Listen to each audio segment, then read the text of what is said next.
네, 여러분 안녕하십니까. 세상과 교회의 다양한 이슈를 다루는 시간 레디언 진행을 맡은 이용렬입니다. 인사드리겠습니다. 우리 곁에 도움이 필요한 곳은 늘 있습니다. 그중에서도 특히 어린 생명들을 살리는 일에는 더욱 지체할 수가 없지요. 오늘 레디언에서는 선교 현장의 생생한 소식을 들어보는 현장 속으로가 준비되어 있고요. 특별히 심장병 어린이 돕기 위해 나선 사마리안 퍼스트 코리아와 함께 이야기를 나눠보도록 하겠습니다. 그리고 얼마 전 지진으로 큰 피해를 입은 튀르키예의 안타까운 소식을 레디언에서도 여러 차례 전하기도 했는데요. 오늘 온전한 인터뷰에서는 튀르키예 현지에서 사역하고 계시는 선교사님을 초대해서 보다 자세한 현장 이야기 나눠보도록 하겠습니다. 자, 그럼 먼저 한 주간의 교계 뉴스를 정리해 드리도록 하겠습니다. 뉴스 이슈 국민일보 최기영 기자 자리했습니다. 네, 안녕하세요. 어서 오세요. 안녕하십니까. 국민일보 최기영입니다. 네, 자, 오늘 전해주실 소식은요. 네, 교회 예배당 하면 떠오르는 장면. 네. 먼저 교회 예배당을 빼곡하게 채우고 있는 장의자일 텐데요. 긴 의자. 그렇죠. 예, 예. 네, 뭐 좁은 공간에서도 되도록 많은 성도들이 앉을 수 있도록 하는 이 장의자가 네. 교회의 대부분 여전히 전형적인 모습일 겁니다. 그렇죠. 그렇다면 성도들은 이 장의자를 어떻게 생각하고 있을까요? 생각 안 해봤는데. 네, 오늘은 성도들이 바라는 교회 공간에 대한 모습을 살핀 연구조사 결과로 이야기 시작해 보겠습니다. 그동안 많은 연구 내용을 들었습니다만 네. 성도들이 바라는 교회 공간 이런 거는 처음인 것 같아요. 이런 연구. 네네. 어떻습니까? 네, 홍성민 부경대 조경학부 교수님이 최근에 대학 건축학회 연합 논문집에 발표한 내용입니다. 네. 논문 제목이 이렇습니다. 성서 중심의 개신교 예배 공간에 대한 사용자 인식 연구. 참 네. 길긴 한데 네네. 결국 성도들이 어떤 예배 공간을 원하나 이런 연구 조사고요. 내용 살펴보니까 네. 우선 응답자들은 장의자보다는 개인 의자를 선호하는 경향이 굉장히 짙게 나타났습니다. 장의자를 선호하는 응답은 6.3%에 그쳤는데요. 네. 개인 의자를 꼽은 비율 57%에 달했습니다. 네. 나머지 36.7%도요. 장의자보다는 조금 짧지만 여러 명이 같이 앉을 수 있는 중간 형태의 의자를 선호하고 있었어요. 네. 아무래도 오래전부터 그 신앙생활을 했던 성도들이라고 하면 장의자, 긴 의자 놓여 있는 게 사실은 자연스럽게 느껴지거든요. 그렇죠.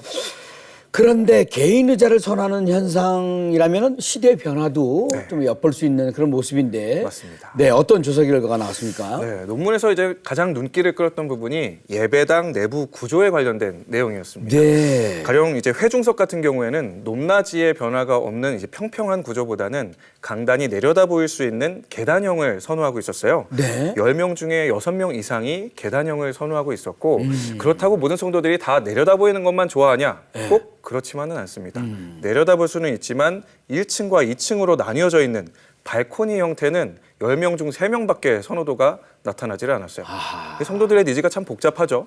강단을 내려다보고 있는 거는 좋아하는데 성도들이 모일 수 있는 공간은 1, 2층으로 구분이 안 됐으면 좋겠다. 복잡합니다. 네. 또 십자가나 교회 표화와 같이 예배당의 상징이 그 교회 내외부에 있었으면 좋겠다라는 응답 57.1%를 보였습니다. 네. 이 연구 결과를 보면 다수의 이제 성도들이 예배당으로 진입하는 과정에서 네. 예배당을 상징하는 것들을 보면서 평안과 안식을 좀 느끼고 싶다 이런 네. 선호를 좀 느낄 수 있었고요. 네. 신앙이 없는 사람들을 위해서 교회가 공간을 좀 잘 준비해야 된다라는 응답도 눈길을 끌었습니다. 네.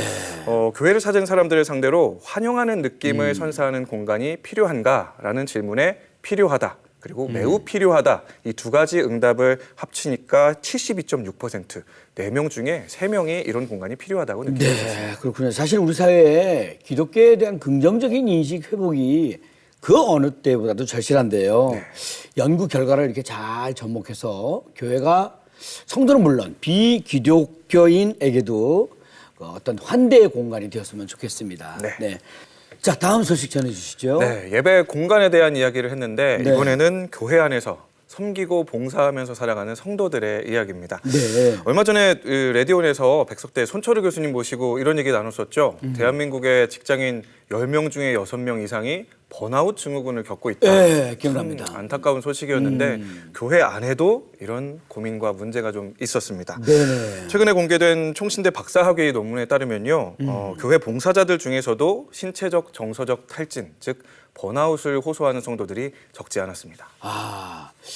기독교 하면 사랑과 섬김, 나눔 뭐 이런 것들인데요. 네. 그런데 섬기고 봉사하는 일을 하다가 탈진을 겪는다니까 정말 안타까운 소식인데 네. 어떤 내용들이 논문에 담겨져 있습니까? 네, 이번 논문에는 수도권 교회에 출석하고 있는 봉사자 95명을 이 개방형 설문으로 진행한 내용이 게재됐습니다. 네. 번아웃의 원인으로 가장 많이 언급된 내용이 과도한 봉사였습니다. 공동체 안에서 이 요청받게 되는 봉사의 수준이 한 사람의 몫을 또 감당하기 어려운 수준이거나 네. 그리고 봉사로 인해서 여가 시간이 너무 상대적으로 부족하다라고 토로하는 답변들이 여기에 해당됐고요. 네네. 과정보다는 성과를 우선시하는 성과 우선주의 그리고 성도들의 불평이나 무관심과 함께 씨름해야 되는 성도와 봉사자 간의 갈등 이런 응답들이 있었습니다.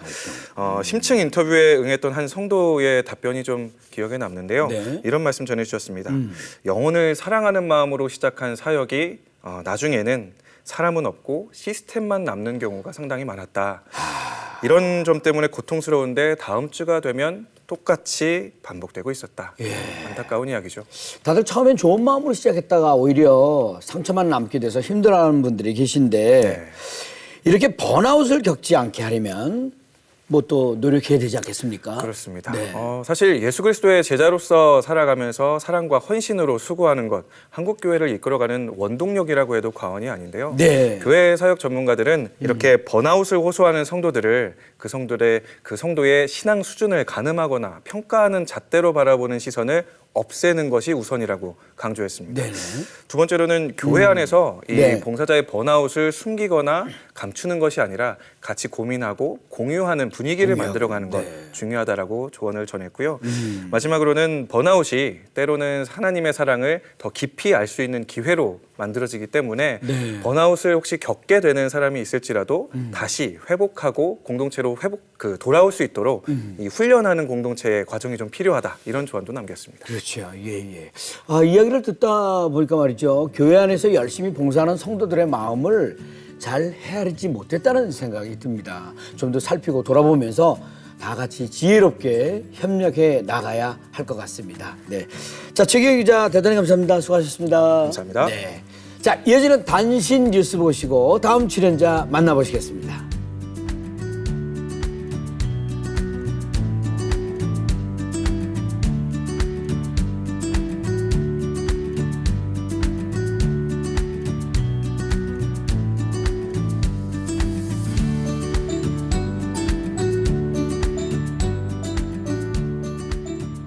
자, 이번 시간은 전 세계에 복음을 전하고 있는 생생한 선교 현장 이야기를 들어보고 있는 현장 속으로 시간입니다. 사마리안 퍼스트 코리아의 김현수 본부장님과 함께 현장 얘기 나눠보도록 하겠습니다. 네, 어서 오세요. 네, 안녕하세요. 사마리안 퍼스트 코리아의 김현수 본부장입니다. 네, 반갑습니다. 네. 최근에 또 굉장한 의미 있는 프로젝트를 진행한다고 들었습니다. 지금 마침 옷을 입고 계신데 네. 칠드런스 하트 프로젝트. 네.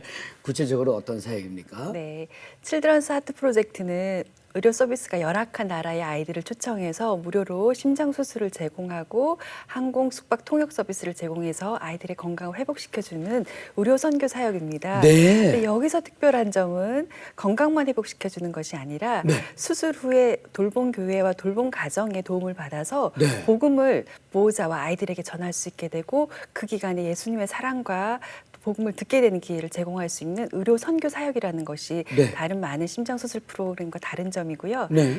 사마리안 퍼스에서는 1997년부터 12개 나라의 1,500명의 아이들 그 보호자들에게 이러한 심장 수술 기회와 복음을 전하는 일을 해왔습니다. 네네. 한국에서도 3년 전에 저희 한국 지부를 열면서부터 한국에서 꼭 시작할 프로젝트로 기도를 오래 해왔는데요. 네. 코로나 때문에 아이들을 초청하지 못하고 있다가 네. 협력 교회와 또 협력 병원을 찾고 오랜 준비 기간을 거쳐서 드디어 이번 네. 2월에 아이들 6살의 여자아이와 4살의 남자아이를 초청해서 수술을 할 수 있게 되었습니다. 네네. 수술 과정에서 병원은 물론이고 이 회복의 어떤 과정까지 도움의 손길이 많이 필요했을 것 같은데 네. 그 과정 얘기도 좀 궁금합니다. 네. 네. 이 과정이 가능하도록 하는 여러 손길들이 필요한데요. 네. 일단 아이들은 몽골 현지에서 저희 몽골 사무소와 현지 의료인들을 통하여서 수술 받을 아이들이 1차로 선정되게 됩니다. 네. 한국에서는 협력병원에서 그 아이들 정보를 가지고 수술할 아이들을 최종 선정하게 되고요. 가장 중요한 협력교회에서 돌봄 가정을 선정하고 봉사자를 모집하게 됩니다. 네. 지난 2월에 다녀간 이 두 아이들의 경우를 보면요. 네. 공항에 도착할 때부터 환대를 받아서 병원으로 바로 이동하게 되고요. 네. 병원에서 2주간 심장 수술을 받고 또 치료의 과정을 거치게 됩니다. 온전히 수술을 마치게 되면 돌봄 가정으로 이동하게 되는데요. 돌봄 가정에서 2주 동안 머무르면서 생활에 필요한 부분들의 도움을 받고 네. 또 충분한 쉼과 교제의 시간을 가지고 특별히 예수 그리스도를 소개받게 됩니다. 복음을 듣게 되고 기도하는 법과 한국의 찬양도 함께하는 기회도 가지게 되고요. 네. 이번에 2명의 아이와 어머니가 공항에 도착했을 때 굉장히 지치고 어두운 얼굴이었어요. 네네. 그런데 수술을 마치고 아이들이 변화되는 것을 보고 또 두 분의 어머니들은 복음을 듣고 예수님을 영접하게 되었습니다. 아이들이 저희 12주 제자 양육 과정인 위대한 여정이라는 성경 공부도 함께하게 되었고요. 네네. 이제 몽골로 돌아가서 현지 교회와 연결되어서 네. 신앙이 자라도록 또 양육받는 과정, 또 수술 받는 아이들이 1년에 한 번 모여서 칠드런스 하트 캠프를 합니다. 그 아이들이 또 제자로 성장할 수 있는 프로그램까지 준비되어 있는 육체적으로도 건강을 회복하고 또 영적으로까지 성장할 수 있는 좋은 프로그램입니다. 네네. 이게 단순히 수술을 통해서 건강만 되찾아주는 것이 아니라 복음도 잘 전하고 있다는 하는 그런 생각이 듭니다. 네. 이 사역을 위해서 돌봄 가정과 돌봄 교회의 역할이 정말 특별히 중요할 것 같다는 생각이 드네요. 맞습니다. 네. 네. 이 칠드런스 하트 프로젝트가 가능하려면 네. 돌봄 교회와 돌봄 가정의 역할이 필수적입니다. 네. 돌봄 교회에서는 돌봄 가정을 성도님들 가정 중에서 찾으시고요. 또 봉사자들을 모집하여서 이동 스케줄, 차량, 그리고 식사 등의 필요한 서비스들을 제공해 주시게 됩니다. 네. 돌봄 가정은요. 이 아이들이 2주의 수술 기간과 치료 기간을 거치고 돌아오게 되면 돌봄 가정이나 또 교회 선교관, 교육관 같은 곳에 2주 동안 함께 생활하면서 친밀하게 교제하며 신앙을 나누고 돌보게 됩니다. 그 기간 동안 예수님의 사랑을 직접 전하고 선교할 수 있는 기회가 되는데요. 네. 특별히 첫 번째 우리 칠드런스 하트 프로젝트는 주한교회에서 돌봄교회와 돌봄 가정의 역할을 해주셨습니다. 박 권사님께서 돌봄 엄마의 역할을 해주셨는데요. 네. 그분께서 하시는 말씀이 선교라고 하면 멀리 가서 선교 여행을 가서 하는 사역인 줄 알았는데 직접 오는 분들을 옆에서 섬기고 본인이 할 수 있는 사랑과 또 식사와 돌봄으로 섬기면서 예수님의 사랑을 전할 수 있어서 선교가 이렇게 할 수 있는 것이구나라는 것을 본인과 또 구역분들에게 함께 보여줄 수 있는 귀한 경험이 되었다고 합니다. 네네. 가지 않고도 할 수 있는, 교회가 함께 할 수 있는 귀한 선교 사역입니다. 네. 이렇게 좋은 프로젝트는 앞으로도 이제 쭉 계속되면 참 좋겠다는 네, 생각이 네. 드는데 앞으로 어떤 계획을 갖고 계시는지 추후 계획도 한번 좀 나눠주시면 감사하겠습니다. 올해 6명의 아이들을 더 초청하여서 건강을 회복하게 하고 또 보호자와 아이들에게 복음을 전하는 기회를 계획하고 있습니다. 사마리안 퍼스 코리아에서 이 칠드런스 하트 프로젝트를 직접 하기 전에는 네. 이 아이들이 몽골에서 한국을 거쳐서 미국으로까지 열 몇 시간의 항공에 이동을 했어야 되는 게 큰 무리였는데요. 그렇죠. 이제는 아이들이 무리 없이 한국에 와서 편안하게 수술을 받을 수 있고 복음까지 전할 수 있는 기회가 되어서 얼마나 감사한지 모르겠습니다. 또 이 아이들이 돌아가서 그냥 끊어지는 것이 아니라요. 저희가 1년 동안 계속 팔로우업을 하고요. 네. 또 지역 교회와도 연결하여서 네. 이 부모님과 아이들에게 복음이 깊이 뿌리내리고 신앙인으로 성장할 수 있도록 돕고 있습니다. 그래서 몽골 지역의 가정에 예수님이 전해줄 수 있는 귀한 기회가 될 수 있습니다. 그래서 네. 한국에서 많은 후원자분들과 또 기도 협력교회, 협력하시는 돌봄 가정들이 많이 일어날 수 있도록 기도 부탁드립니다. 네. 얘기를 듣는 내내 흐뭇하다는 생각이 듭니다. 네. 선천성 심장병을 앓는 어린이들의 경우 10살이 되기 전에 수술을 받지 못하면 생명을 잃을 수도 있다고 합니다. 우리의 작은 관심과 기도가 한 명의 어린이를 살릴 수 있다는 것 꼭 기억해 주시기 바라면서 김현수 본부장님과는 여기서 인사 나누도록 하겠습니다. 대단히 감사합니다. 감사합니다. 네. 자, 이어서 온전한 인터뷰로 넘어갑니다. 자, 이번 순서는요, 우리 사회의 다양한 이슈들을 성경적 시각을 통해 바라보는 온전한 인터뷰 시간입니다. 지난 2월 6일 튀르키예 동남부와 시리아 서북부 국경지대를 강타한 강진으로 대규모 피해가 발생했습니다. 너무나 안타까운 일이 아닐 수 없습니다. 오늘 온전한 인터뷰에서는 튀르키예 조용성 선교사님의 스튜디오에 초대를 해서 튀르키예 선교에 대한 얘기를 자세히 한번 나눠보도록 하겠습니다. 안녕하세요. 어서 오세요. 안녕하세요. 네. 저는 1987년에 선교사로 터키에 들어갔고요. 네. 저는 지금 북사이프러스에서 사역하고 있는 조용성입니다. 네, 아우 존경합니다. 이번에 한국에 어떤 일정으로 오셨는지. 네, 두 가지 때문에 네. 왔습니다. 하나는 우리 한국에는 큰 그 선교의 틀이 하나 있는데 네. KWMC라고 하는 한국 세계 선교 협의회가 하나 있고요. 네. 그 중간에 KWMF라고 네. 세계 한인 선교사 협의회가 있습니다. 네. 거기에서 이 지도력 개발 선교 포럼이 있어서 네네. 잠깐 나왔고요. 네네. 두 번째는 저도 이제 선교사로 나이가 드니까 병원에 정기 검진을 1년에 한 번씩 받아야 되는데 네네. 의사 선생님의 진료를 받으러 네네. 이 농재장 때문에 아이고. 나왔습니다. 네네. 예. 심하지 않았으면 좋겠습니다. 네, 네네. 감사합니다. 그러면 조금 얘기를 본론으로 좀 들어가서 벌써 이제 2달 가까이 되어가고 있습니다만 이번 튀르키예 강진에 대해서 뭐 저희들이 한일 뉴스를 이렇게 접하고 있거든요. 지금 현지 상황은 어떻습니까? 사실 2월 6일 그때 그 지진이 일어났을 때 저는 북사이프러스와 수리아 안디옥 거리는 아마 바닷가로 240km 되는데요. 네. 제 아내가 침대에서 여보 하면서 이렇게 침대가 흔들리는데 네네. 순간 저는 저희 마을에서 지진이 일어난 줄 알았어요. 지금 통계는 아마 6만 명이 넘었고요. 네. 터키 동남부 도시에 10개 도시가 다 폐허가 됐고 아이고, 특별히 예. 우리 뭐 익히 아는 수리아 안디옥 지역을 하타이 지역이라고 하는데 네네. 그 지역이 완전히 무너졌습니다. 예. 이게 말이죠. 튀르키예로 이 나라 이름이 바뀌지 않았습니까? 이게 예. 그렇게 오래된 일이 아니에요. 예. 저만 해도 벌써 그 익숙지가 않거든요. 튀르키예라는 예, 말이. 맞습니다. 예. 늘 터키로 이렇게 불려왔으니까. 물론 저 선교사님이 가실 때도 이제 터키라고 터키였었고. 했죠. 이름이 바뀐 이유 또 튀르키예가 어떤 나라인지 좀 자세히 듣고 싶습니다.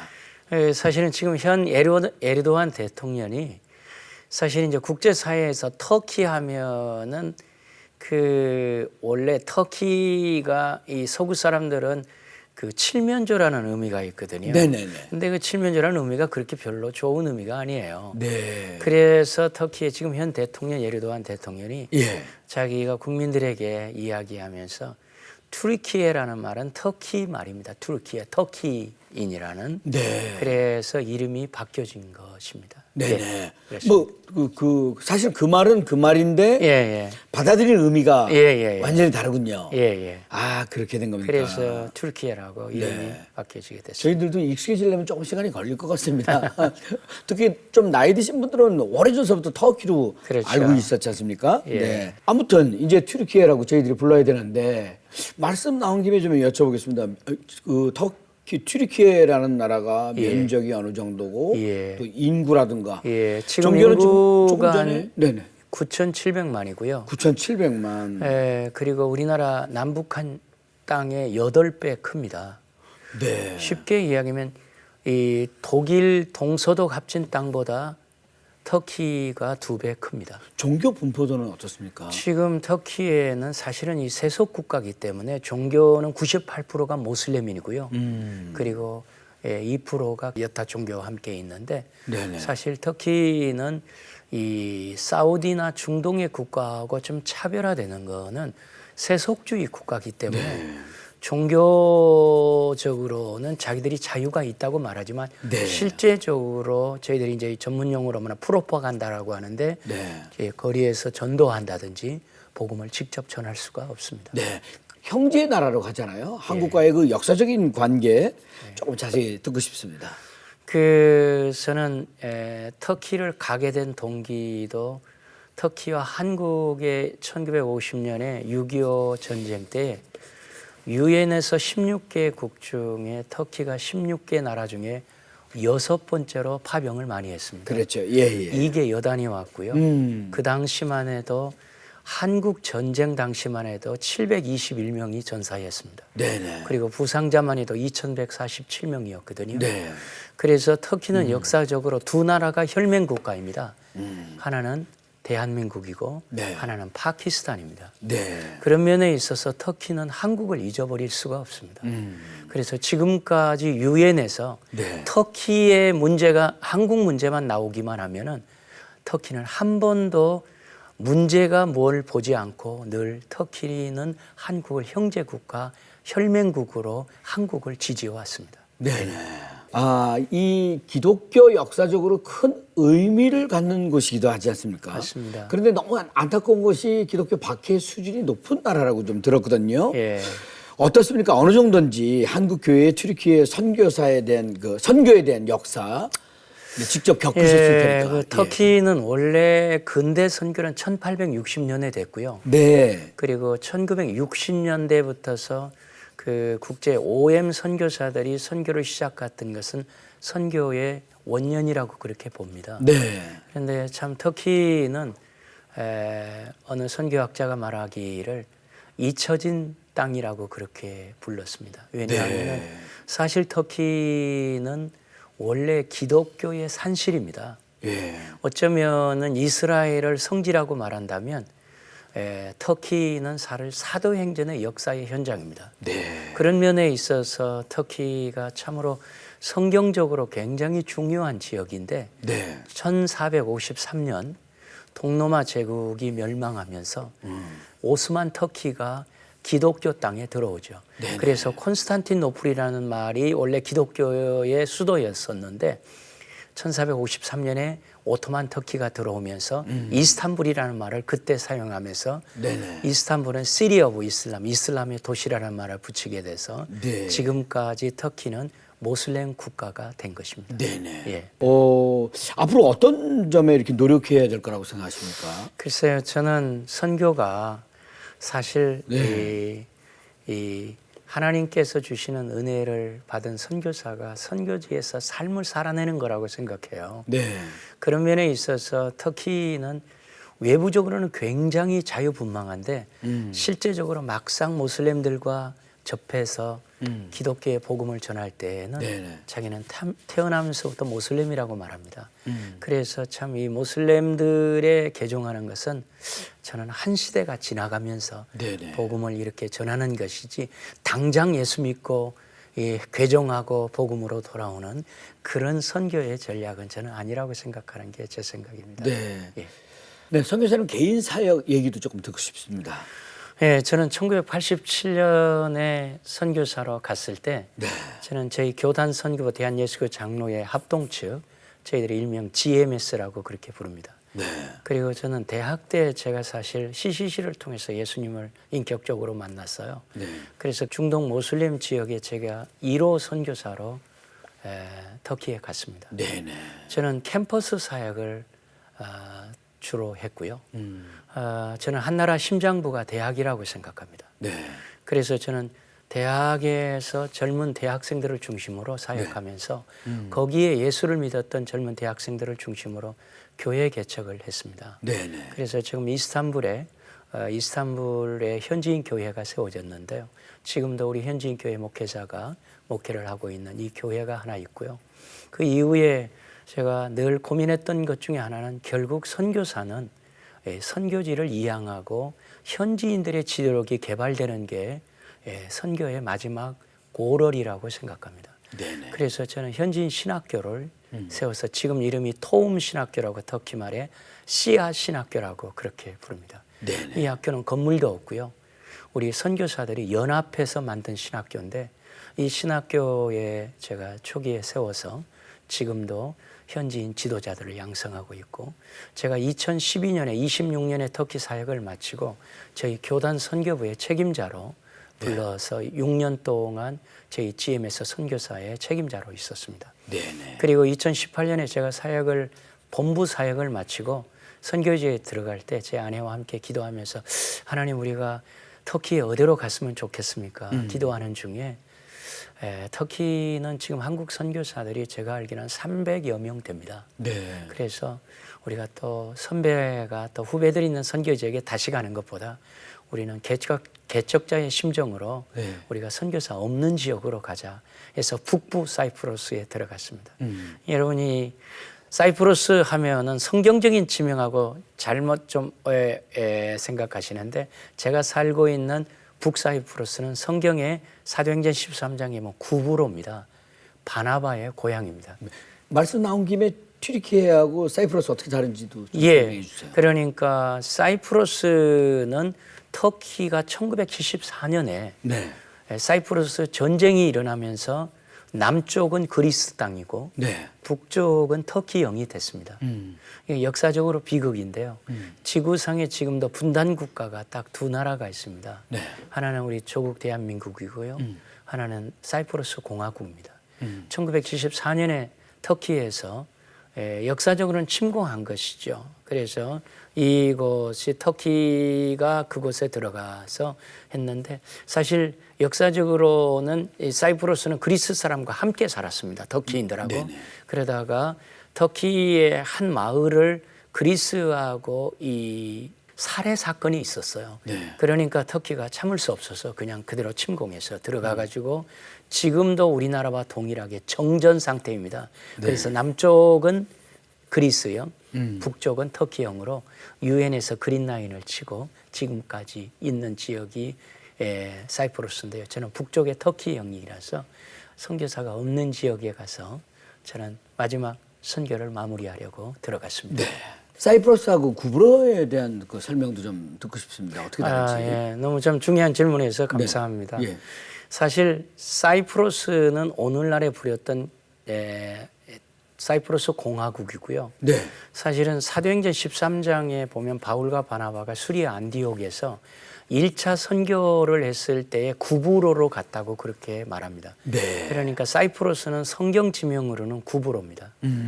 제가 살고 있는 지역이 살람미 지역인데 바나바의 고향입니다. 네네. 그래서 바울과 바나바가 1차 선교 여행이 대략 AD 47년에 하거든요. 네. 그때 바울과 바나바가 마가 요한을 수행원을 데리고 자기 고향으로 1차 선교를 왔던 지역이 구브로입니다. 저는 제가 그곳에 살면서 바나바에 대한 생각들을 많이 하곤 합니다.